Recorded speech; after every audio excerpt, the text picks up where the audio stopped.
Oh my God, I am so incredibly sorry. Are you all right? Are you serious? Look at my suit. This costs more than your dress. The champagne hit Marcus Voss's vest before either of them had time to register what was happening.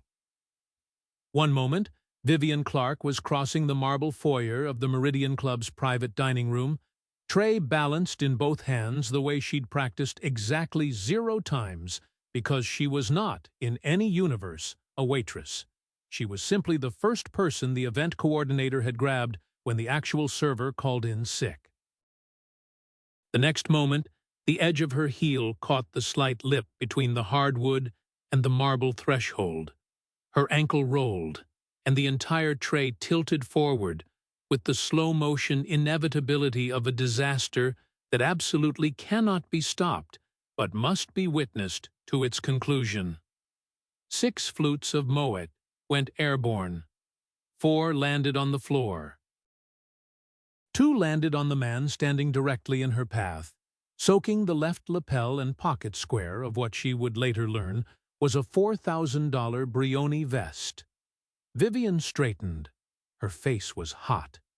Every reflex she had, every years-long muscle memory of shrinking and apologizing and making herself small so that the space she occupied would feel less offensive to whoever was watching, fired at once.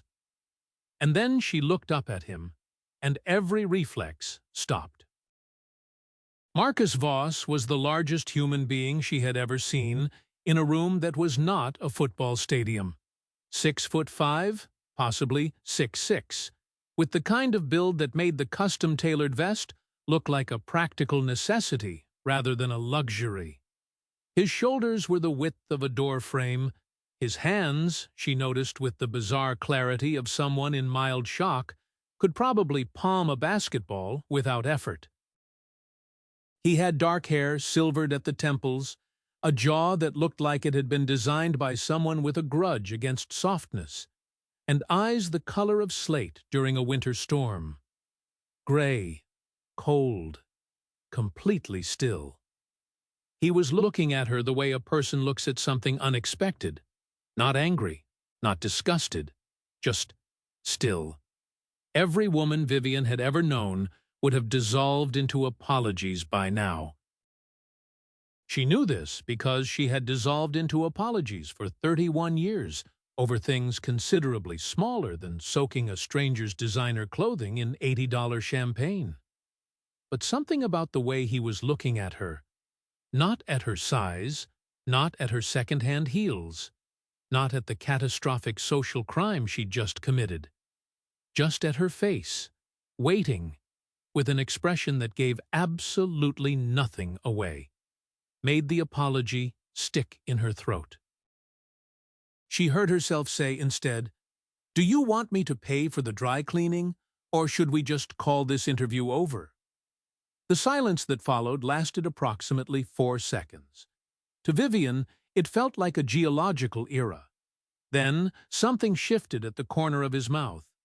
Not a smile. Something more like the acknowledgement that a smile was theoretically possible. "Sit down, Ms. Clark," said Marcus Voss. She sat. The private dining room of the Meridian Club was the kind of place Vivian had read about, but never entered. Dark wood paneling, low lighting designed to make everyone look like they belonged in a Renaissance portrait, a window overlooking the East River that probably cost more per square foot than her entire apartment. The other candidate interviews, she'd been told by the matchmaking firm's coordinator, had taken place at a conference table with 3 staff members present and a standardized questionnaire. Hers, apparently, was going to be different. Marcus settled back into his chair across from her, dabbing the lapel once with a cloth napkin in a way that suggested the champagne was no longer the primary topic. A man she hadn't noticed before. Slim, mid-30s, with the careful posture of someone whose job was to be invisible, materialized from somewhere to her left and placed a slim folder on the table before disappearing again. "You were sent by Heller and Associates," Marcus said. It wasn't a question. Yes. She folded her hands in her lap. Though I want to be transparent, that I think they may have misrepresented the nature of this meeting to me. I was told this was a preliminary interview for a long-term contract position. The paperwork they gave me described it as a social representation role. She paused. Nobody used the word wife. Would you have come if they had? Vivian considered this honestly. Probably not. Why not? Because I'm practical, she said. And the practical read on a man hiring a wife through a matchmaking firm is that something has gone wrong somewhere upstream, and I'm not usually in the market for other people's problems. Marcus looked at her for a long moment. Outside, a barge moved slowly up the East River, its running lights smearing orange across the gray water. 12 women have sat in that chair over the past 4 months, he said. 3 left before the first question. 2 cried. 4 were polite, in the way that people are polite when they've already decided to say no but want references. The other 3 made it through the interview and declined within 48 hours. That's a significant sample size, Vivian said. It is. Can I ask why they declined? He didn't look away. Me. The word landed in the room with a flatness that told her it wasn't self-pity. It was data. He was reporting a fact the way someone reports a weather pattern, without editorial, without the implicit request for reassurance that usually rode alongside that kind of admission from men of ordinary standing. Vivian looked at him. Really looked. At the breadth of him, which she suspected was the first thing most people registered, and the last thing they moved past. At the stillness, which wasn't coldness exactly, but was the kind of stillness that comes from spending a very long time being the most physically imposing person in every room and learning to keep everything dialed down as a courtesy to others' nervous systems. I'm going to be honest with you, she said, because you were just honest with me. I'd prefer that. You're intimidating. Visually. That's just true. She held his gaze. But I've worked in hospital administration for 6 years, and before that, I worked for a family court judge, and I have 3 older brothers. I've sat across from intimidating a lot. It mostly just means the person learned early that they couldn't rely on being approachable, so they built other things instead. She paused. What I haven't figured out yet is what you built. Something passed through his expression, there and gone, like the shadow of something crossing in front of a lamp. The contract is 12 months, he said. Public appearances, family events, a limited social calendar, separate quarters, a monthly allowance structured as a consulting fee for tax purposes, no romantic expectations, no questions about my business. That last one, Vivian said. What kind of business are we talking about? Investment and development. She noted the smoothness of that answer, the practiced quality of it, like a phrase that had been worn into a groove by repetition. And your family? She asked. You mentioned family events. A sister, Diana. She manages the operational side of my real estate holdings. A brief pause. She will not make your life easy. Why not? Because she doesn't want me to have a wife. Vivian absorbed this. Does she know you're interviewing candidates? She arranged the first 6. There was something in that sentence, a whole architecture of family dynamics built in 8 words, that Vivian's years in family court had trained her to recognize. A sister who arranged the interviews and then watched them fail, who managed to be both the gatekeeper and the saboteur, who would not make her life easy. Can I ask you something personal? Vivian said. He gestured with 2 fingers. Go ahead. Why do you actually want a wife? Not the contract version, the real reason. The stillness in him deepened. Outside, a siren passed somewhere on the FDR, faint and then gone. There is a particular kind of power, Marcus said finally, that people refuse to grant a man who is alone. It doesn't matter what he has built or how he conducts himself. Alone is suspect. Alone is incomplete. In certain rooms, a man who cannot convince the world he is capable of being chosen by someone is a man who cannot be fully trusted. He looked at the river. I need to be trusted in those rooms. It was the most honest thing anyone had said to Vivian in a professional context in 6 years, and it was coming from a man who, 3 minutes ago, had been drenched in her champagne. Okay, she said. He looked back at her. Okay? I'll hear the full contract terms. A silence. Then he reached forward and opened the slim folder that his assistant had placed on the table, sliding it across to her. Vivian pulled it toward her and began to read. She almost missed it. Later, she would think about this moment, about the way her eye had moved past it the first time, then snagged on it on the second pass. A single line in the intake summary at the top of the first page, in the section labeled Candidate Background, where Heller and Associates had filled in her family information. Father, Raymond Clark. Status, estranged. Last known location, unknown. She didn't look up. She kept her face neutral with the practice of someone who had spent years not letting things land on her face in rooms where landing things was a liability. But across the table, she did not see the way Marcus Voss's assistant, who had never fully left the room, glanced at his employer with the smallest of nods. And she did not see the way Marcus did not nod back, because he was still watching her face, and something in what he saw there had made him decide something. She read to the end of the contract. She asked 3 clarifying questions about the allowance structure, one about medical coverage, and one about exit terms.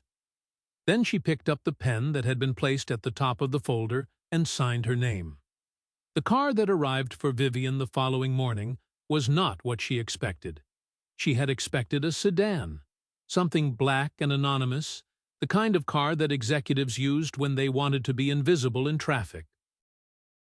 What arrived at the curb outside her apartment building on West 104th Street was a black Escalade with tinted windows and a driver who was roughly the size of a refrigerator and had the energy of a man who had professionally discouraged people from asking questions his entire adult life. His name, he told her, was Cole. He took her 2 bags without being asked, placed them in the trunk with a care that struck her as oddly gentle for someone his size, and opened the rear door. "Mr. Voss said to tell you there's coffee in the console," Cole said. Vivian got in. There was indeed coffee, a cup from the small Italian place on Lexington she had mentioned, offhandedly, in response to a question about her morning routine on the secondary intake form. The coffee was still hot. She looked at it for a moment. Then she picked it up and drank it.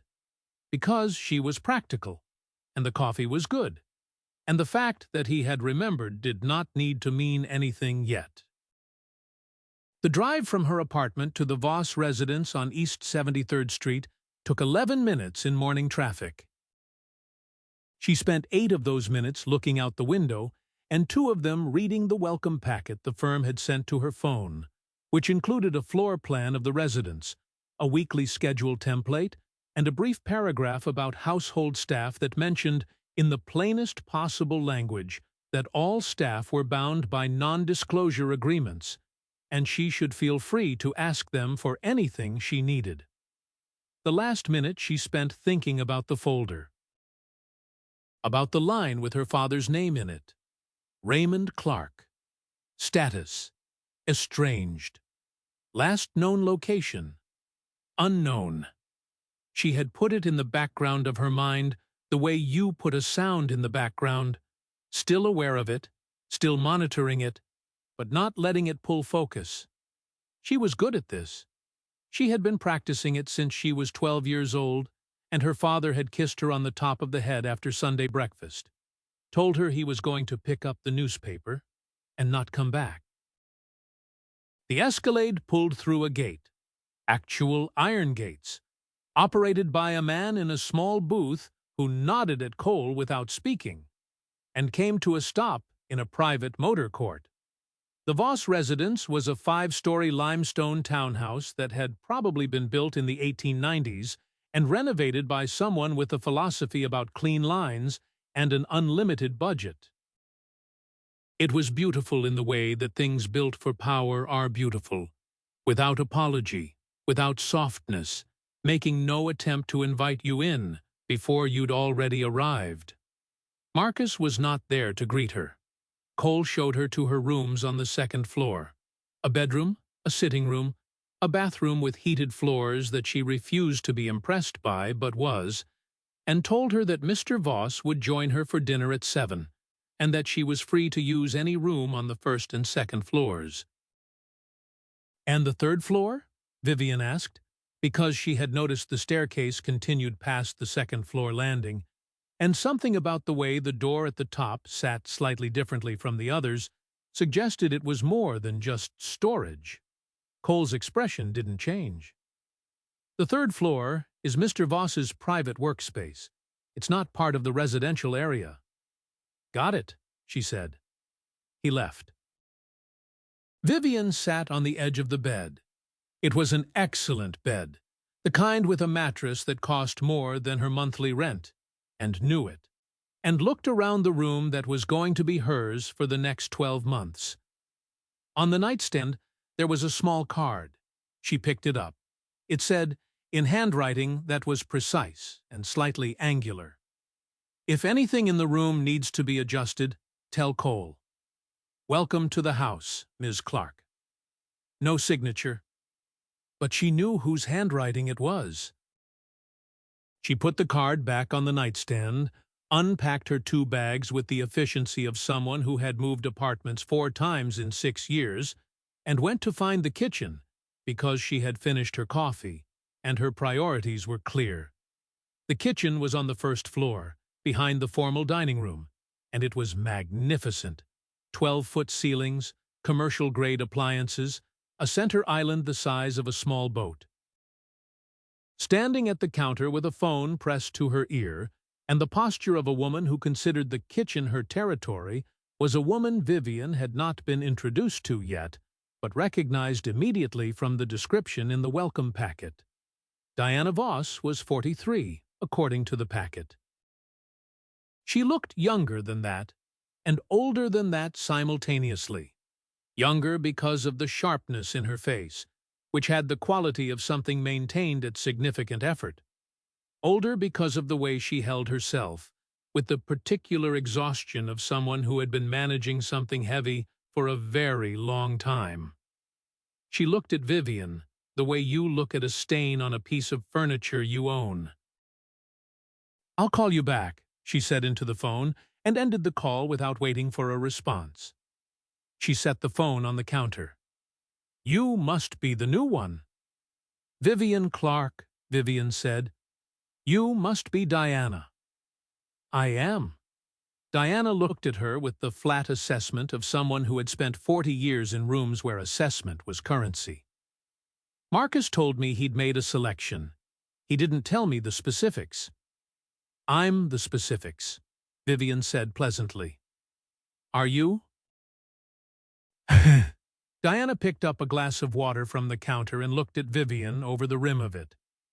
"How long do you think you'll last?" Vivian considered the question with genuine seriousness. "At least through the fiscal year," she said. "I signed a 12-month contract." "The last one signed a 12-month contract," Diana said. "She lasted 3 weeks." "What happened?" A pause that lasted a beat too long. "She found the arrangement wasn't to her liking." Vivian looked at her steadily. I appreciate the warning, she said, though I notice it wasn't technically a warning. Diana set down the glass. Something moved in her expression. Not quite surprise, not quite recalibration, but something in that territory. Then she picked up her phone and left the kitchen without another word.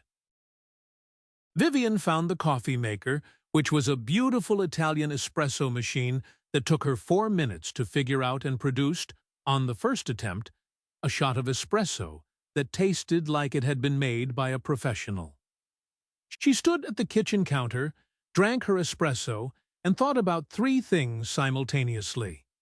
The welcome card in Marcus's handwriting, the look Diana had given her, and the line in the intake form with her father's name.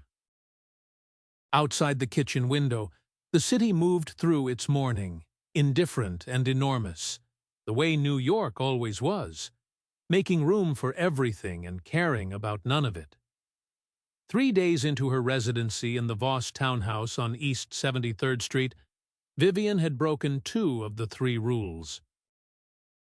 The first rule, no questions about the business, she had broken accidentally at dinner on the second night, when she asked Marcus what the development project in Red Hook was going to be, because she had seen the architectural renderings on the desk in the study they shared as a common workspace, and the question had come out before she'd processed that it might be the kind of question that crossed a line. Marcus had looked at her for a moment with an expression she was beginning to catalogue, the one that meant he was recalibrating something, and then answered, briefly and without detail, that it was a mixed-use waterfront project. He didn't tell her not to ask again. He also didn't invite further questions. She had filed this information under boundaries that are real, but do not announce themselves, and moved on. The second rule, no talking to Diana, she had broken the following morning, though she would argue to herself and anyone who asked that the rule was unenforceable because Diana kept appearing in rooms that Vivian was already in. The woman had a gift for occupying shared spaces in ways that were technically neutral and substantively aggressive. She would stand at the kitchen counter reading her phone while Vivian made coffee, creating a silence so deliberate it had mass. She would sit in the front parlor with documents spread across the low table while Vivian passed through to the foyer, and would look up with the expression of someone who had been interrupted in something important. On the third morning, Vivian had sat down across from her. Diana looked up from her documents. "I thought we might as well figure out how to be in the same house," Vivian said, "since we're going to be." Diana said nothing. "I'm not interested in your brother's business," Vivian continued. "I'm not interested in the family finances, the family history, or whatever it is that you're worried I'm going to do. I'm here because I signed a contract, and I intend to honor it. And at the end of 12 months, I'm going to leave with the consulting fee and go back to my life." She paused. "I'd like the year to not be unnecessarily terrible." Diana looked at her for a long moment.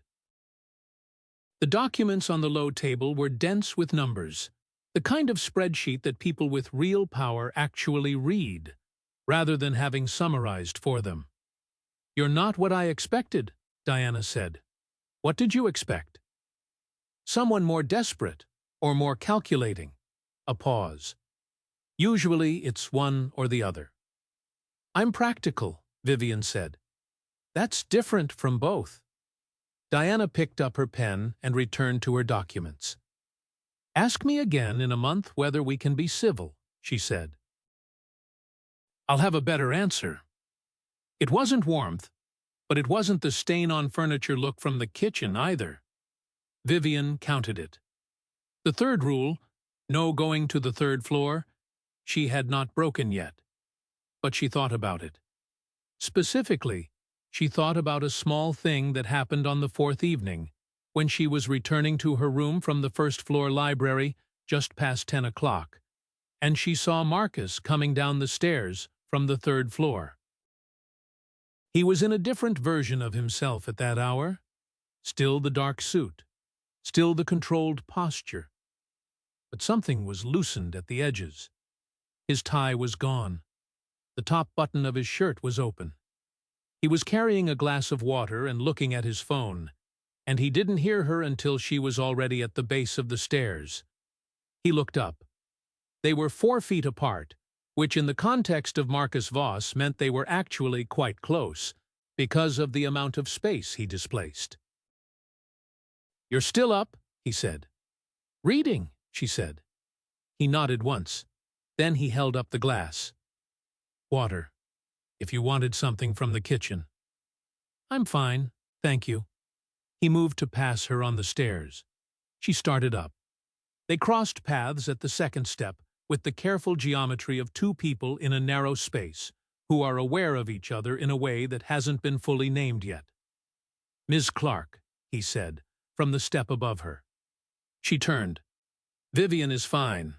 We're married." Something moved in his expression. "Vivian!" The word had weight when he said it, like he was testing the density of it.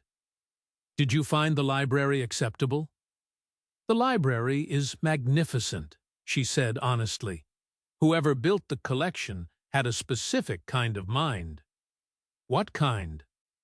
"The kind that reads horizontally instead of vertically, not deep into one subject, wide across a lot of them. History, psychology, architecture, food science, military theory. 3 shelves of literary fiction." She paused. "And a first edition Steinbeck that shouldn't be on an open shelf." He was quiet for a moment.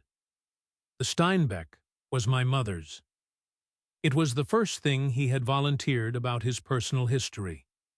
She registered this without making it obvious that she was registering it. "Then it definitely shouldn't be on an open shelf," she said. "It should be in an archival sleeve in a climate-controlled case." "I'll have Cole look into it," he said. And then, after a pause that was slightly longer than necessary, "Good night, Vivian." "Good night, Marcus." She went to her room. She lay on the excellent bed and looked at the ceiling and thought about horizontal readers and first edition Steinbecks and the way he'd said her name like it was something he needed to weigh before he used it. Then she thought about the envelope. She had found it 3 days ago in the drawer of the small writing desk in the sitting room attached to her bedroom. It was a legal-sized envelope, cream-colored, not sealed, tucked beneath a spare set of stationery as though it had been placed there by accident or by someone who didn't think anyone would use the desk. The return address was a law office on Park Avenue. The recipient line read, Raymond Clark, C.O.V. Clark, 104th Street. Her name, her old address. Her father's name, written as if someone expected her to be a relay point between them. She had put it back without opening it. It had been sitting in the drawer for 3 days, and every time she opened the desk to write anything, grocery preferences for the household manager, a note to herself about a library book she wanted to request, she saw it, and she put it back. And she closed the drawer. She was practical. She knew what the envelope meant, that someone, at some point, had expected to use her address to reach her father. Someone who knew both of them. She just didn't know yet whether the someone was Marcus Voss. The gala invitation had arrived at the end of that first week. A charity benefit for a children's hospital foundation, black tie, at the Metropolitan Museum. Marcus had told her about it with the same even tone he used for everything, explaining that it was a necessary appearance, that the guest list included several business associates whose goodwill he needed to maintain, and that the event would require her to be present as his wife, in the full social sense of that word. "Is there anything I should know about specific people?" she asked. "I'll brief you on the car over." "Is there anything I should know about how you are at these events?" He looked at her with the slight recalibration expression. What do you mean? Some people get quieter in big social situations. Some get more formal. Some find them exhausting and need the ride home to be silent. She looked at him steadily. I'd like to know how to be useful to you rather than an additional thing you have to manage. The pause that followed was long enough that she thought she'd misjudged the question somehow. Then he said, I get quieter, and the ride home should be silent. Understood, she said. He looked at her for another moment. You're very direct, he said. It wasn't a complaint. It wasn't quite a compliment. It was the same register as the champagne comment on the first day, the acknowledgement of something unexpected. It saves time, Vivian said, and we only have 12 months. Hers something almost like a smile. Almost. And then he turned back to whatever he'd been looking at on his desk, and she returned to her book, and the room held them both in their separate silences, which were, Vivian noticed, not uncomfortable. That evening, Diana appeared in the doorway of the shared workspace, while Marcus was on a call in the study. She looked at Vivian the way she had looked at her in the kitchen on the first day, but the temperature of it had shifted slightly. Less stain on furniture, more something I'm trying to calculate. He told you about the gala, Diana said. He did. There will be people there who will ask you things. Diana came into the room and sat, uninvited, in the chair across from Vivian's desk. Questions about how you met, about the relationship, about your background. I expected that. Your background is going to be a liability, Diana said. No offense. Some offense, Vivian said mildly. Hospital administration, Diana continued, as though Vivian hadn't spoken. A state school. No family connections in any relevant circle. A father who... She stopped. Vivian looked at her. A father who what? Diana's expression shifted. A door closing, smooth and quick. Who isn't in the picture, she finished. It'll come up. People have estranged parents, Vivian said. It's not unusual. In some circles, it signals instability. Diana stood. Marcus's associates are particular about signals. She left. Vivian turned back to her desk. She picked up her pen. She put it down. A father who... And then the door had closed. She opened the desk drawer and looked at the envelope for the third time that day. Then she closed the drawer and went to find Cole to ask about the nearest dry cleaner, because she had a gala in 4 days, and the one dress she owned that qualified as black tie had a small pull in the hem that she absolutely had intended to fix before now and had not.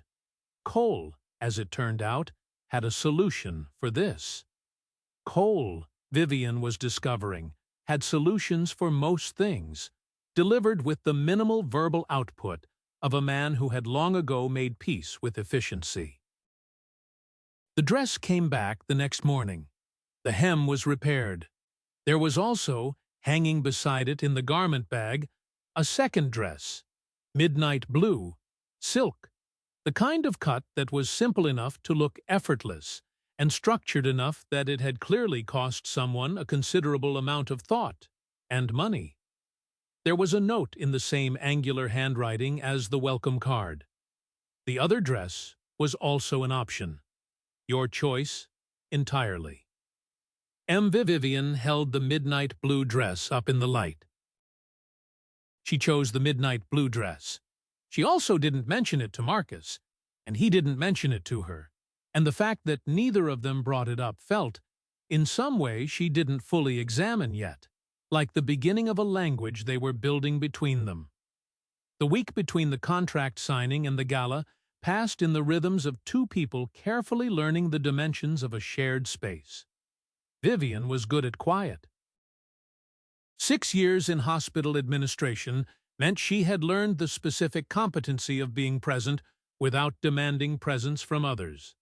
Sitting in waiting rooms and break rooms and administrative offices where the air was full of things people were not saying, and finding the right weight of silence to offer. She brought this competency to the Voss townhouse, and it seemed, for the first time in a long time, to be genuinely useful rather than just tolerated. Marcus worked long hours. He was usually on the third floor or in his study from 7 in the morning until past 9 at night, with appearances at lunch that were brief and economical. He ate the same things most days, she noticed, without much ceremony about it, the way people eat when food is fuel, and the ceremony around it is for other people. He was at the dinner table every evening at 7, which she came to understand was a choice rather than a default, because there was nothing about Marcus Voss that happened by default. They talked at dinner. Not deeply, not at first. It was the kind of talking that is really listening, both of them putting out careful test questions and seeing what came back. He asked her about hospital administration, with what seemed like genuine curiosity about the operational mechanics of it, and she found herself explaining triage protocols and budget allocation in a way she hadn't before to someone who followed without her needing to simplify. She asked him about architecture, drawing on the Red Hook renderings she'd seen, and he described structural load principles with the quiet enthusiasm of a man who had a private intellectual life that his public one didn't reflect. "Did you study architecture?" she asked on the third evening. "Engineering," he said, "before the family business." The family business. She filed the phrase without pulling at it.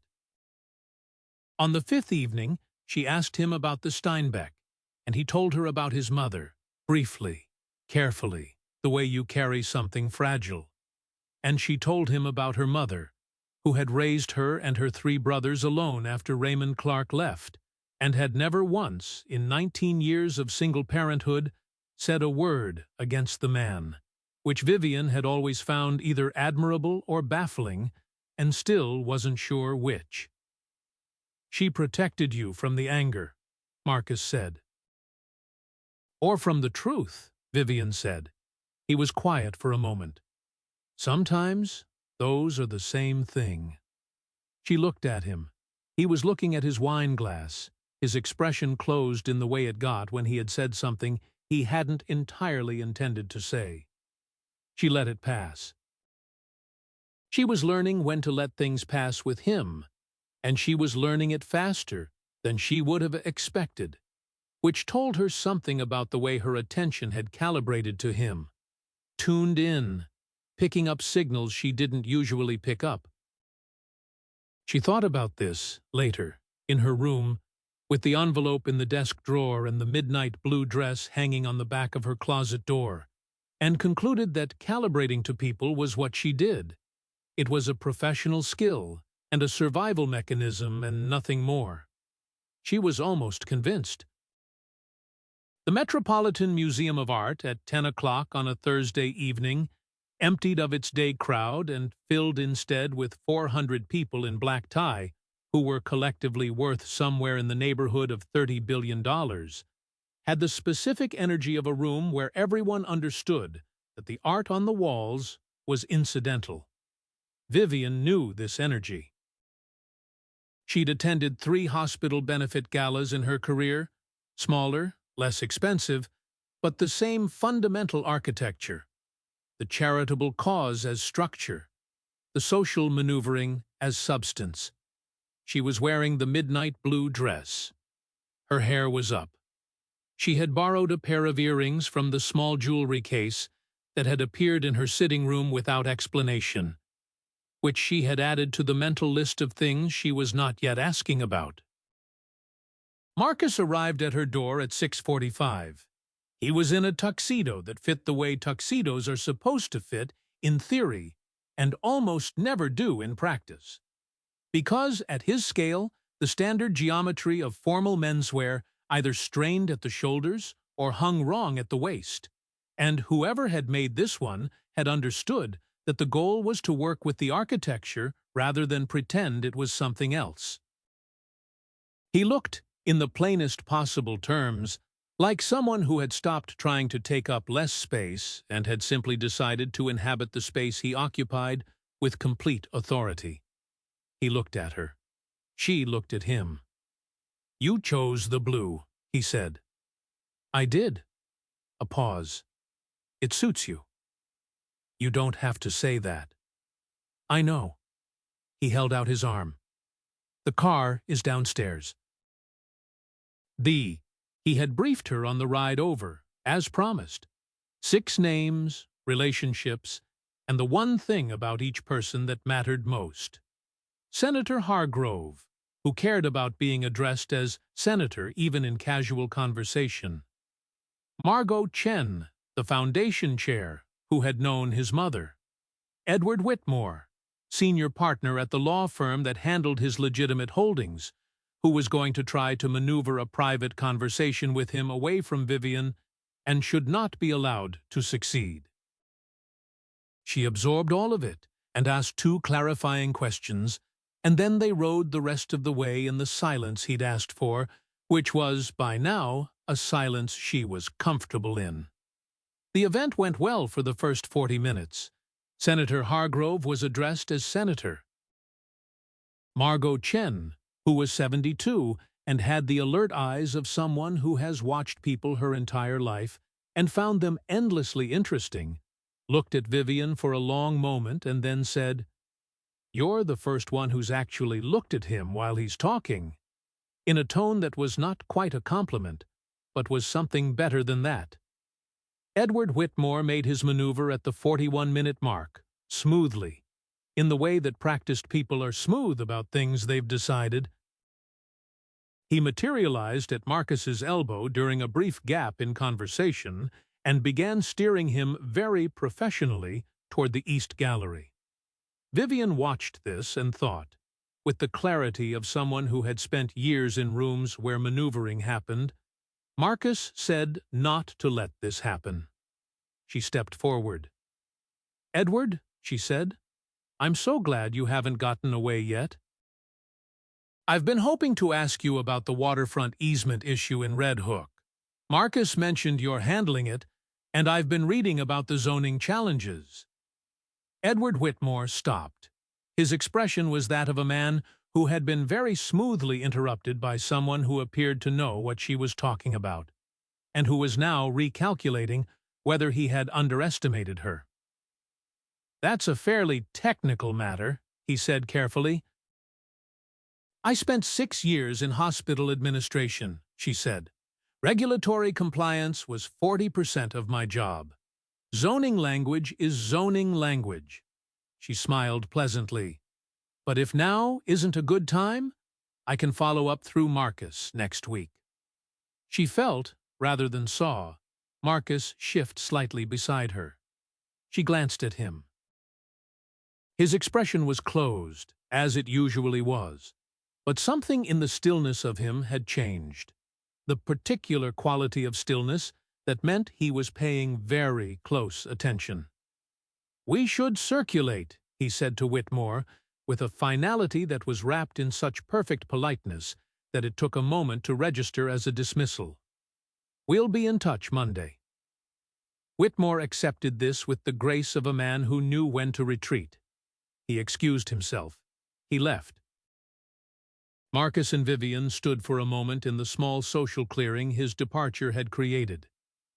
"You don't know anything about waterfront easements," Marcus said quietly. "I know enough to ask a convincing question," she said. Which was all that was needed. He looked at her sidelong. "Where did you learn that?" "Family court," she said. "The judge I worked for used to say, 'You don't have to know the answer. You just have to make the other person think you might know more than they do.' It creates hesitation, and hesitation creates time." A pause. Something in his expression that was not quite the almost smile, but was in the same territory. "Thank you," he said. It was the first time he had said it directly, without it being attached to something instrumental. She was saved from having to respond by the intervention of a champagne tray, which arrived at her elbow carried by a passing server. She reached for a glass with the automatic gesture of someone at an event who has been standing and talking for 40 minutes and could use something to do with her hands. Her elbow connected with the edge of the tray. The server startled. 2 glasses wobbled and 1 tipped. Not a full tray disaster, just 1 glass, which spilled approximately 4 ounces of Veuve Clicquot across the sleeve of the man standing immediately to her left. The man was Senator Hargrove. Vivian looked at the champagne soaking into the senator's jacket sleeve. She looked at Senator Hargrove's face, which was performing the specific expression of a person who is very publicly committed to being gracious about something he is privately furious about. She did not say, "Oh my God," or "I'm so sorry," or any of the cluster of reflexive sounds that her years of self-minimizing had trained her to produce. Instead, she looked at him directly and said, "Senator, I owe you a dry cleaning bill and a much better champagne. The open bar has a 2018 Krug that I'll have sent to your table if you can forgive me." Hargrove blinked. Then he laughed. A real one, surprised out of him. "You're not wrong about the Krug," he said, "and you're forgiven, Mrs. Voss." 3 people nearby who had witnessed the exchange laughed too. The social temperature of the small cluster shifted. The flinch that had moved through the group dissolved into something lighter. Later, near the end of the evening, Margot Chen appeared beside Vivian, while Marcus was in conversation with 2 men across the room. "He's easier tonight than I've seen him in years," Margot said, without preamble, watching Marcus across the room. "He might just be having a good evening," Vivian said. "He might," Margot looked at her. "Or he might have someone next to him who makes the room feel smaller in the right way." She paused. When a man the size of Marcus walks into a room, the room either expands to accommodate the threat or contracts around the opportunity. You seem to know which one to encourage. "I'm learning," Vivian said honestly. Margot smiled. "That's usually how it starts." She touched Vivian's arm briefly and moved away. On the ride home, Marcus was quiet, as requested. Vivian watched the city slide past the window, the lights on 5th, the dark sweep of Central Park, the grid of the Upper East Side closing around them like a familiar argument. She was tired in the pleasant, specific way of someone who has been in a room full of people for 3 hours and done it well. She almost didn't say anything. Then she thought about the envelope in her desk drawer and about the way Diana had stopped in the middle of a sentence that morning, and about the fact that she was sharing a house with a man she had met 8 days ago who had her father's name in a folder on his desk. "Can I ask you something?" she said. "You usually do," he said, without turning from the window. "Did you know who my father was before you selected me?" The car moved through a yellow light, a crosswalk. A doorman pulling open a hotel entrance for someone in evening wear. "Yes," he said. One word. Flat. The way the alone had been flat on the first day. Data, not confession. "Did it affect your decision?" The silence that followed was 3 blocks long. "It was a factor," he said. Vivian absorbed this. The car turned onto 73rd. The iron gate was already opening. Cole, at the wheel, had not moved or changed his expression, because Cole was excellent at his job. She thought about 12 months. She thought about the contract with her name on it. She thought about a 12-year-old girl watching her father walk out the door to get a newspaper that never arrived. "Okay," she said. He finally looked at her. "That's all?" Not all, she said, but it's all for tonight. She looked back at the window. The gate was closing behind them. You said the ride home should be silent. He said nothing. But in the quiet of the car, in the dark, she felt the weight of his attention like a physical thing, and she did not look at him again until the car stopped, and she could get out and put the width of the motor court between them, which was enough space to breathe in, if not quite enough to think clearly. That night, she opened the desk drawer and looked at the envelope for a long time. Then she took it out, and she turned it over in her hands, and she looked at her name written above her old address in handwriting she did not recognize, her father's name in the recipient line. She put it back without opening it. She was not ready. She told herself she was being practical. She was not entirely sure she believed herself. The morning after the gala, Vivian found Marcus in the kitchen at 7, which was unusual. He was normally already on the 3rd floor by the time she came down. He was standing at the counter with a mug of coffee, reading something on a tablet, and he looked up when she came in with the slight recalibration expression, as though he'd expected her, but not quite, at this hour. She made her espresso. She sat at the island across from him. "You haven't asked me what my father did," he said, without looking up from the tablet. "Not yet." "But you're going to." "When I've decided how," she said. He put the tablet down. He looked at her directly, which he did less often than she'd expected from a man of his authority. She had noticed that he reserved direct eye contact for things that mattered to him, which made her more aware of it each time it happened. Raymond Clark worked for a financial firm that managed capital allocation for several of my investment entities, he said. 4 years ago, he was identified as having diverted funds from those entities into accounts not associated with me or the firm. How much? Enough to matter. And then he disappeared. And then he disappeared. She held his gaze. And his daughter applied to a matchmaking firm for a contract wife position, and her name came across your desk.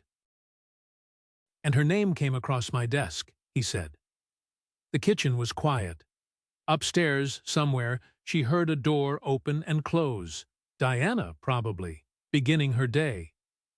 "So, I'm collateral," Vivian said. "You were a connection," he said. "A possible line of communication if Raymond Clark surfaced." "And now?" He was quiet for a moment. The coffee mug sat between his hands, and she watched his thumbs move against the ceramic. A small, unconscious gesture, the first genuinely unguarded movement she'd seen him make. "Now you're someone I had dinner with 4 nights in a row," he said, "and who kept Whitmore away from me at a gala, and made Hargrove laugh instead of leaving early. And who knows that the Steinbeck needs an archival sleeve?" A pause. The calculation has become more complicated. Vivian looked at her espresso. "I appreciate you telling me." "I should have told you before." "Yes," she said. "You should have." He accepted this without flinching. She added it to the catalogue. He did not deflect criticism, which was rarer in men of his standing than it should have been. "The envelope in my desk," she said. "The one with my father's name on it."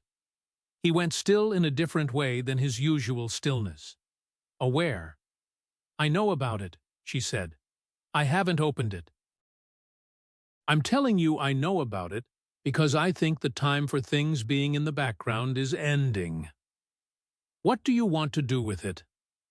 She thought about this, about her mother's 19 years of silence, about the specific quality of protection that looks like decency, and is also, sometimes, its own kind of lie. "I want to think about it for a few more days," she said, "and then I'm going to open it." He nodded. "Okay." "And when I do," she said, "I'd like you to tell me everything." Not the version you give to Whitmore or to Diana or to whoever it is you brief on these things, the actual version. He looked at her for a long moment. Something moved in his expression that she didn't have a name for yet. Something with more weight than recalibration, more openness than his usual economy of expression. "Okay," he said. She picked up her espresso and drank it. He picked up his tablet. They sat together in the kitchen while the city came awake outside the window, and the conversation held its shape between them like something fragile that had been, for the moment, carefully set down. She opened the envelope on a Sunday. She chose Sunday because it was the one day the house had a different quality. Quieter, slightly less organized, Cole off until noon, Diana usually at her own apartment on the west side until evening. Marcus worked on Sundays, but later, and he moved through the first floor in the morning with the particular unhurriedness of a man who had given himself permission, on this one day, to not be fully on. She sat at the writing desk in her sitting room with the envelope in front of her and a cup of coffee she'd made herself. The Italian espresso machine had become familiar enough that she could produce a correct shot on the first try now, and she opened it. Inside was a single folded sheet of paper, a letter, handwritten, on plain white paper. V. If you're reading this, someone found you before I did. I'm sorry for that. I'm sorry for a lot of things, and I know sorry doesn't cover what I owe you, so I won't spend too many words on it. I need you to know that what they're saying I did, it's more complicated than the number. There are people in Marcus Voss's organization who needed a name to put on a loss they wanted to hide, and I was convenient. I'm not innocent, but I'm not what they made me. Don't trust the house you're living in. Don't trust anyone who tells you they're protecting you. I'll find a way to reach you. Our Vivian read it twice. Then she folded it carefully and placed it on the desk and sat with it for a while. She thought about not innocent, but not what they made me, which was the sentence of a man who had spent 15 years justifying something to himself. She thought about someone found you before I did, which meant her father knew she was in this house, knew it had been arranged, and was framing it as an act against her, rather than examining what it said about him, that his daughter had been used as a chess piece, and he had sent a letter instead of a phone call. She thought about the 12-year-old girl who had waited by the window for a newspaper that never came. She put the letter in her cardigan pocket. She went to find Marcus. He was in the study on the first floor, at the desk, with a different posture than his weekday one. The jacket gone, the sleeves rolled up, reading through what looked like handwritten notes rather than digital files. He looked up when she appeared in the doorway. She held out the letter. He took it. He read it. His expression didn't change, but something in his stillness shifted. The specific shift of a man who is recalibrating quickly. He's been in contact with you, Marcus said. That's the first contact, and it came through your house. She kept her voice steady. Which means someone here gave him my address, or told him I was here. And the envelope had a Park Avenue return address I don't recognize. He set the letter down on the desk. The return address is a law firm Diana uses for some of the real estate holdings. The words landed in the room with a particular weight. Vivian looked at him. Diana. He said nothing, but his jaw had the set of a man working very hard at containing something. She's been in contact with my father, Vivian said. I don't know the full extent of it. But you suspected something. A pause, long enough to be an answer. There have been irregularities in how the Raymond Clark file was being managed within the organization. Documents that moved without authorization. A line of communication that didn't come through me. His voice was even, controlled. I didn't know the connection was through you. Vivian sat down in the chair across from his desk. The chair that visitors to this room sat in, she understood, when Marcus was on the other side of the desk, and the desk was a wall. She looked at him across that wall. I need to understand something, she said, and I need you to tell me the truth. Yes. Did you bring me into this house because you thought my father would surface to protect me? Because you wanted to use me as bait? The silence was 4 seconds long. Not bait, he said. A signal. If Raymond Clark believed his daughter was safe and under my protection, I calculated he might surface to negotiate rather than remain hidden. A pause. It was a strategy. It wasn't... He stopped. It wasn't personal, she said. It wasn't supposed to be. She looked at him. He was looking back at her with the expression she'd never seen on him before tonight.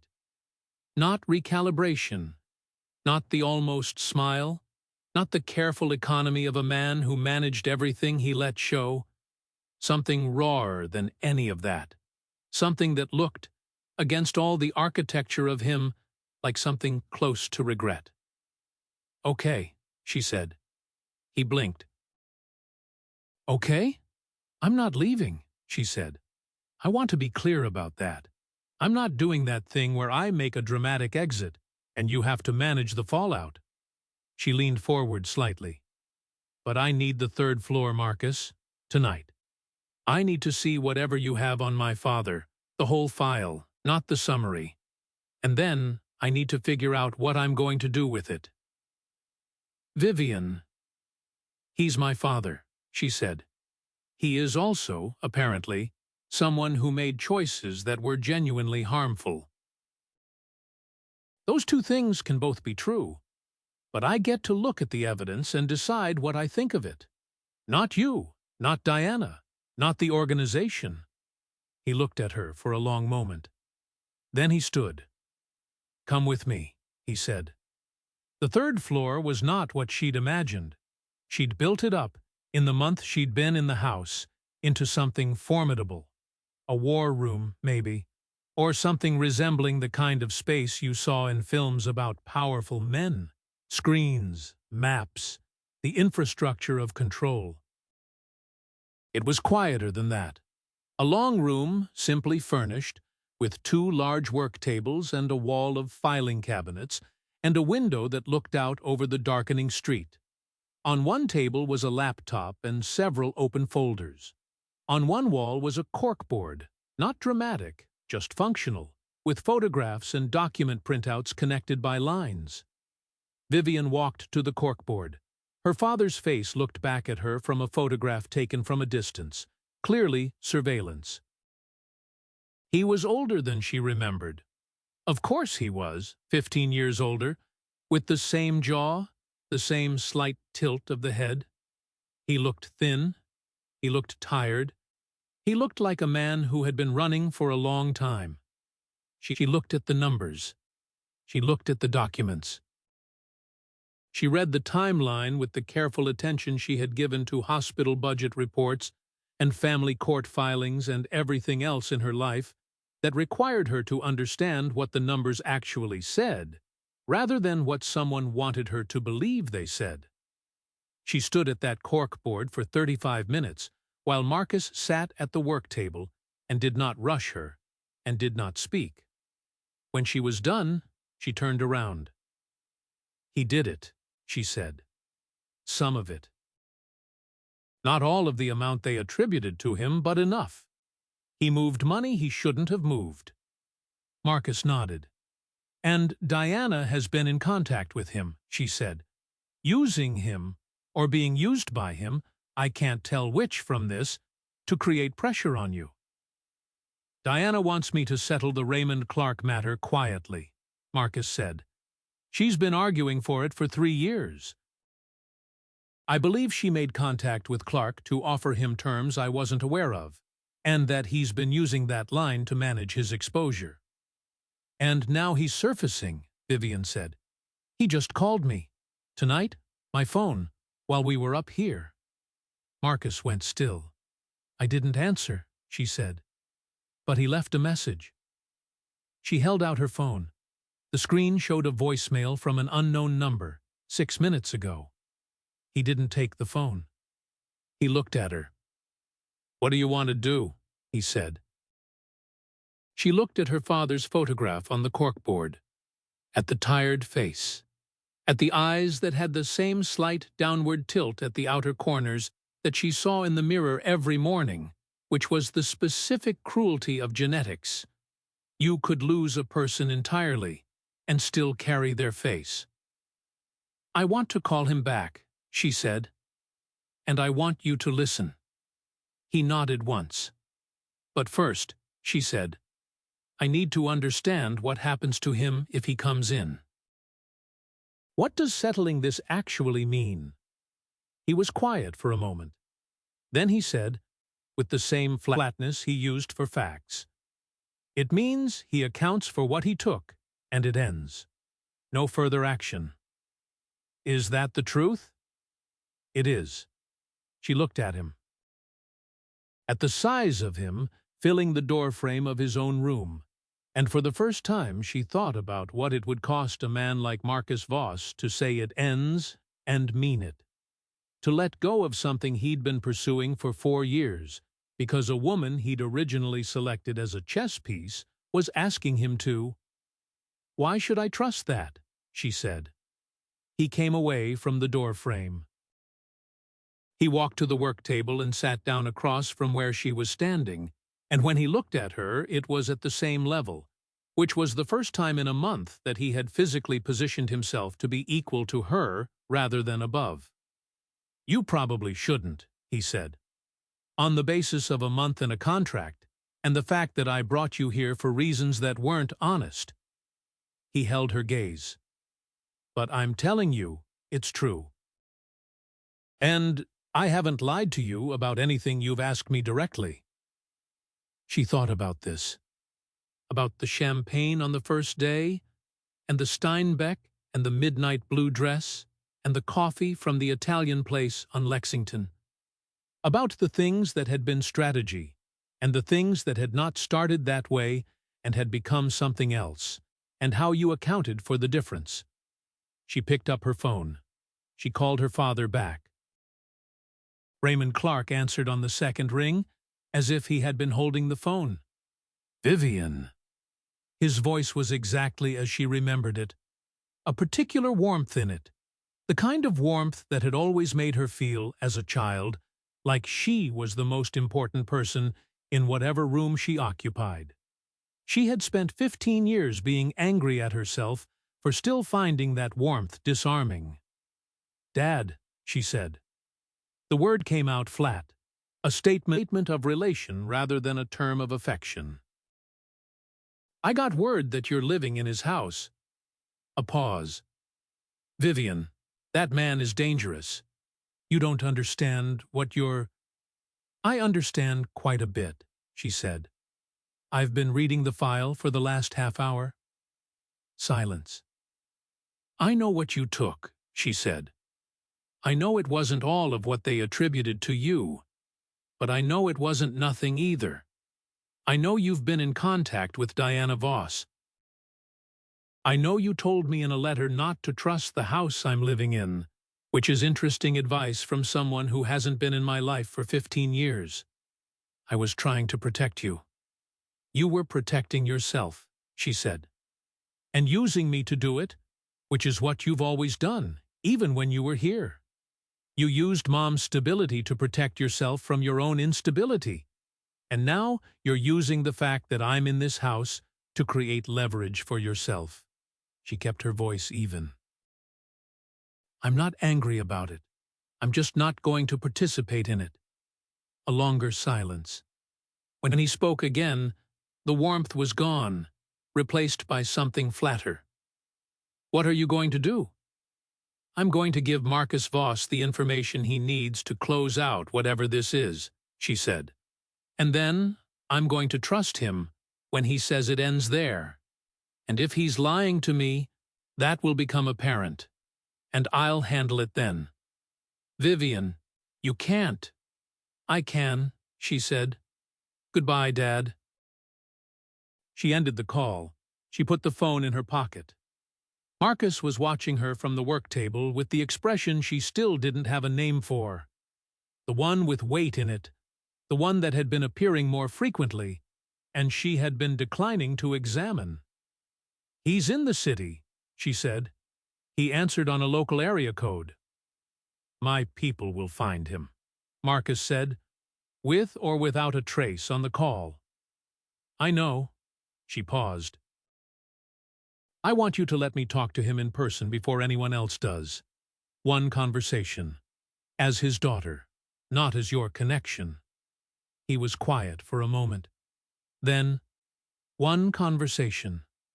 I'll give you 48 hours. She nodded. Then she looked at him. Really looked.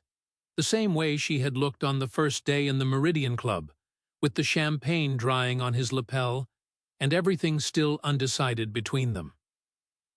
I need to ask you something else, she said. Yes. The calculation, she said.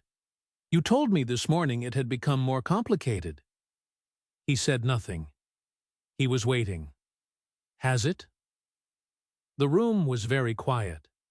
Outside, the city made its low, ambient sound. Traffic, somewhere distant. A siren farther away. The muffled music of something on the street below that had nothing to do with them. Yes, he said. It has. She looked at him for another moment. Then she went to the door of the third-floor room. I'll let you know when I've arranged to see him, she said. 48 hours. She went downstairs. She sat on the excellent bed in her room and looked at the wall and thought about the weight of things and the size of things and how neither was the same as the measure of them. In the drawer of the writing desk, the space where the envelope had been was now empty. She had taken it upstairs with her and left it on Marcus's work table because it was evidence, and evidence belonged in the file. She had not asked for it back. She did not think she needed it anymore. Diana was already at the offices of Caldwell Rourke Associates on Park Avenue when Vivian arrived the next morning, which told Vivian that Marcus had not yet told Diana about their conversation on the third floor. This was useful information. The firm occupied 3 floors of a building near Grand Central, the kind of law office that advertised its significance through its plainness, where everything was expensive and nothing announced itself. The receptionist led Vivian to a conference room on the 32nd floor, and when she entered, Diana looked up from the papers spread across the table with an expression that moved through several phases in rapid succession. Surprise, calculation, and then the specific, settling blankness of someone who has decided to control the room. Vivian, she said, Marcus didn't tell me you were coming. Marcus doesn't know I'm here, Vivian said. She sat down across the table, uninvited, the way Diana had sat down across from her in the house a month ago. I came because there's something I need to show you before this goes any further. Diana's eyes moved to the folder Vivian had placed on the table. Her expression didn't change, but something in her posture shifted. A slight tightening, barely visible. The kind of signal you only caught if you had spent 6 years watching people try not to show what they were feeling. I've been managing the Clark situation for 3 years, Diana said. Whatever you think you have.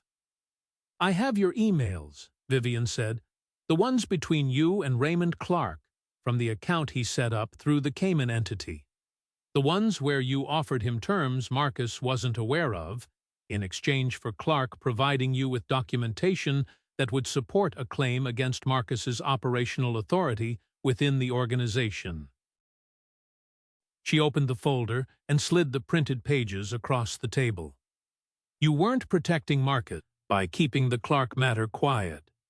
You were using Clark to build a case that would give you grounds to challenge Marcus's control of the family trust. Diana looked at the pages. She did not pick them up. Her hands were flat on the table and perfectly still, and Vivian recognized this as the same way she had held herself in rooms with her brothers when she was about to say something she had prepared and was determined to say correctly. "Where did you get these?" Diana said. "From the file on the third floor," Vivian said, "which Marcus has been building on you for the past year, without telling you, because he was hoping you would stop." She paused. "He loves his sister." "He doesn't want to use this. He wanted you to stop on your own." Something moved through Diana's face. Not guilt, exactly.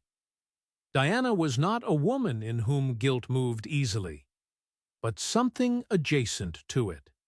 Something that looked like the particular pain of being known too well by someone you respect. "He was going to cut me out anyway," Diana said. "Once he had a wife.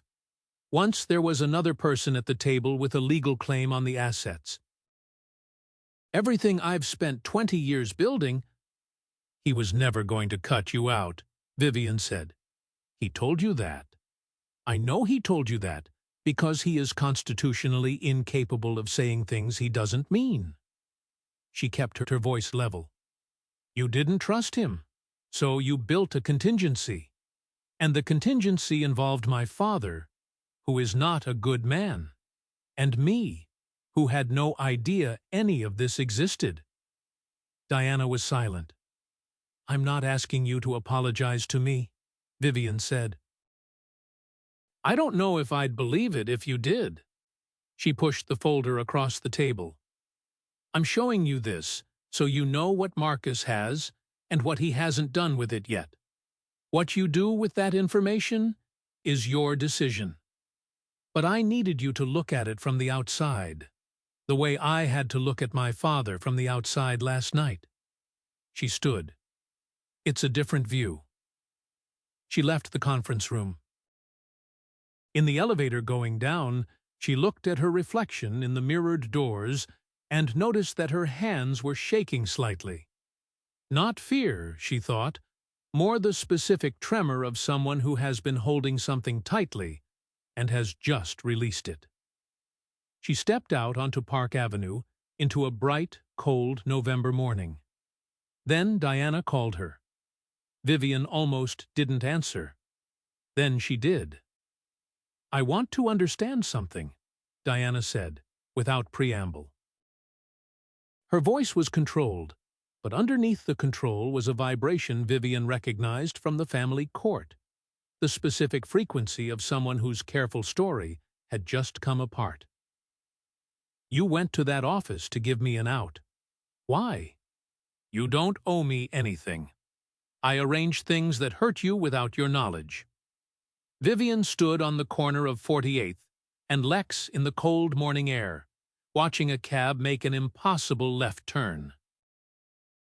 "Because you're going to be in Marcus's life long after I've either failed or succeeded at whatever this is," she said. "And because I understand the difference between a person who does something wrong because they're cruel and a person who does something wrong because they're afraid." Silence. "You were afraid of losing the only thing that's been yours," Vivian continued. "The operational authority, the seat at the table, the sense that you built something that couldn't be taken from you." She paused. "I grew up with a father who was afraid of the same thing and ran away from it. You stayed and fought. Those are very different choices, even if the fighting got ugly." Another silence, longer. When Diana spoke again, something in the texture of her voice had changed. Not softened exactly, but shifted to a different register. Less managed. "He would have told me," Diana said, "about the file. Eventually." "He was hoping he wouldn't have to," Vivian said. "He was hoping you'd stop." A sound from Diana that might, in a different person, have been called a laugh. "He always does that. Waits for people to choose correctly before he forces them to."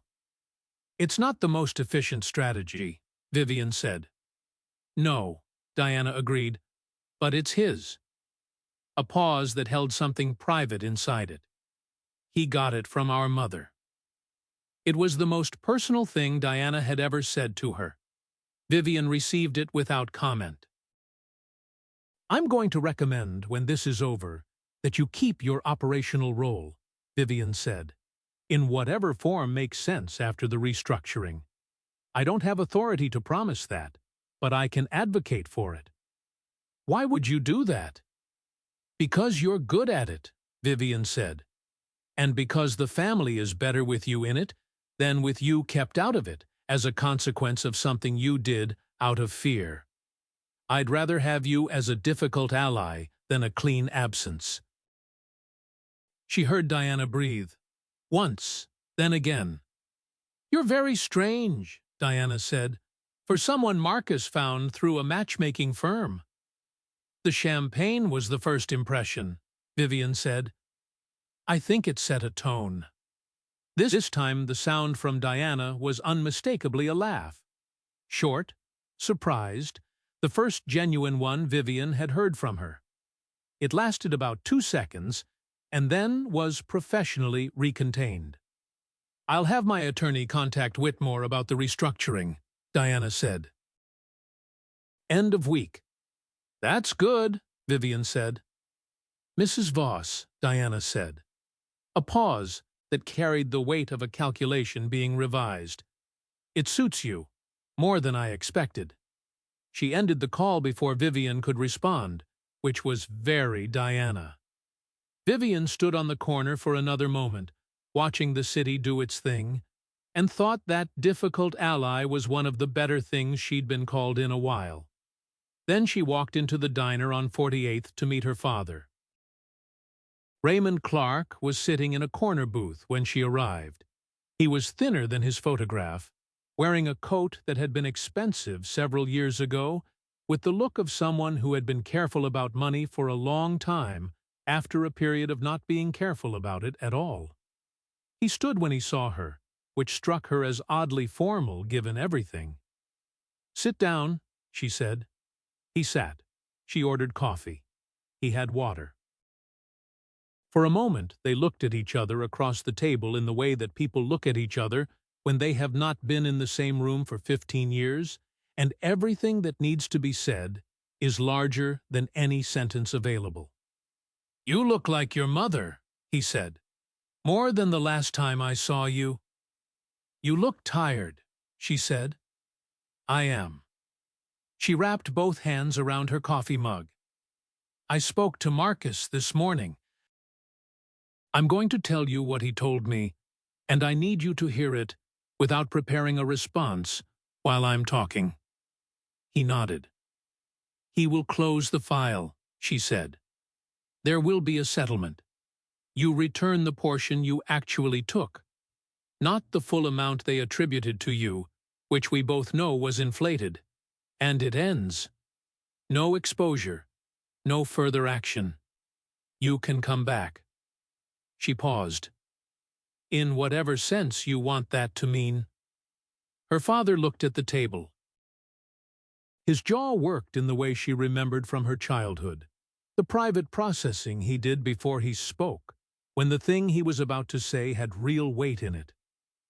Why would he offer that, he said. Because I asked him to, she said. And because, whatever you think of him, he keeps his word. You trust him. More than I trust you, she said. At the moment. He looked up. His eyes had the same outer corner tilt that hers did. Her mother had always called it the Clark look, the slight downward angle that made them appear sorrowful even when they weren't. She had spent a lot of her life being read as sad when she was simply paying attention. I'm sorry, Vivian, he said. She absorbed this. I know. Not just for the last 15 years. For this, putting you in the middle of this without telling me, she said. Yes. I thought if I surfaced, if I reached out through someone close to you. You were afraid, she said. I understand that. afraid people make bad decisions about who they protect and who they use. She looked at him steadily. I made a different decision last night. I'd like you to make one too. The diner moved around them. Orders called, dishes cleared, the ordinary percussion of an ordinary Tuesday morning in a city that did not care what was being decided in a corner booth on 48th Street. Her father stared into his water glass for a long time. She did not fill the silence. She had learned, in 6 years of family court and 4 weeks in a house with a man who understood the weight of silence, that the most important things usually needed a little room to arrive. Okay, he said finally. She left the diner 40 minutes later with his phone number saved and a promise to have Marcus's attorney contact him by end of day. She walked 4 blocks before she realized she had been heading toward East 73rd Street without deciding to. She stopped outside the iron gate and looked at the townhouse. The limestone facade, the clean lines, the third-floor window where a light was still on even in the morning. She stood there for a moment in the cold and thought about the way a place stops being a location and starts being something else. Something harder to name and harder to leave. Then she went inside. Marcus was in the front parlor when she got back. Not his study, not the third floor. The front parlor, which was a room he rarely used, with the particular quality of a room that a person has chosen because they needed to be somewhere they could hear the front door. He stood when she came in. She stopped in the doorway. Diana called me, he said. I know. She's going to withdraw from the operational agreement. A pause. It's going to be complicated to restructure, but it's manageable. I know that too, she said. He looked at her. She looked at him. The room between them had the quality of the third floor the night before. Quiet, functional, holding something that had not been named yet. My father agreed to the settlement terms, she said. He'll be in contact with your attorney today. Vivian! I need to say something first, she said. And I need you to not interrupt it with the version that sounds less like what it is. He closed his mouth. She came into the room, far enough that she wasn't standing in the doorway anymore, because doorways were for things you were still deciding. You brought me here for the wrong reasons, she said. And you didn't tell me the truth for a month, which cost me a month of making decisions with incomplete information. That was genuinely wrong, and I am genuinely angry about it. She looked at him. And? He waited. And I have also watched you, for the past month, try to figure out what to do with the fact that a person you selected for strategic reasons turned out to be a person you actually... She stopped, started again. The calculation got complicated. You said so. And I believe you, because you are, as I have observed, constitutionally incapable of saying things you don't mean. The room was very quiet. What are you saying? He said. His voice had a texture to it she hadn't heard before. Careful, like something being handled that might break. I'm saying I'd like to finish the 12 months, she said. Not as a contract, as an actual attempt at something. She held his gaze. And I'm saying that requires you to not manage me. Not strategize around me, not include me in calculations I haven't consented to be part of. She paused. Can you do that? He was across the room from her, 4, maybe 5 steps, and he crossed it in a way that was careful, as though accounting for his own size against the space, which she had watched him do in every room for a month and had come to understand was not caution, but consideration. He stopped in front of her, close enough that she had to look up, which she did, directly. I don't know, he said. I've been managing things for a very long time. I know. But I'd like to try. She looked at him. At the jaw and the slate-gray eyes and the breadth of him, which she had stopped seeing as intimidating approximately 2 weeks ago and had started seeing simply as him. The particular shape of the person who read horizontally, who kept a first-edition Steinbeck on an open shelf because it had been his mother's, who chose alone is suspect as a reason for a wife, and ended up with something considerably more inconvenient than a strategic asset. "Okay," she said. His hand came up, slow, deliberate, giving her every opportunity to step back, and rested against her jaw, his thumb at her cheekbone, his palm warm and very large against the side of her face. He was looking at her with the expression she hadn't had a name for, and she understood now that she hadn't had a name for it, because it was the expression of a man who had been very careful not to want things and had stopped being able to sustain that carefulness. "Vivian," he said. "Marcus," she said. And then he kissed her, carefully and completely, and with none of the economy he brought to everything else, and she kissed him back with the directness she brought to everything, which was, she thought, probably a reasonable foundation for something. Later, much later, in the early evening, with the city outside making its usual sounds and the kitchen producing the smell of something Cole had left prepared, and neither of them had gotten around to eating. She sat at the writing desk in her sitting room with the drawer open. The envelope was gone. The space where it had been was empty. She opened the desk and took out a plain piece of stationery. She wrote, in her own handwriting, "Things that are the wrong size for their spaces. My father's absence in my life. Marcus Voss in a standard doorframe. The weight of a thing and the actual size of it are rarely the same." She looked at what she'd written. Then she put the pen down. She didn't need to finish it. She knew what it was. There are things we carry all our lives because the world looked at them and said, too much, too little, too broken to hold anything worth holding. A man too large for every room he entered, rejected before he spoke, measured by shadow rather than substance. A woman who had spent 31 years apologizing for the space she took up, making herself smaller so that others would find her easier to accept. And then, in a private dining room with champagne on a marble floor, and a question that came out wrong and landed exactly right, two people discovered that the size of a thing is not its measure.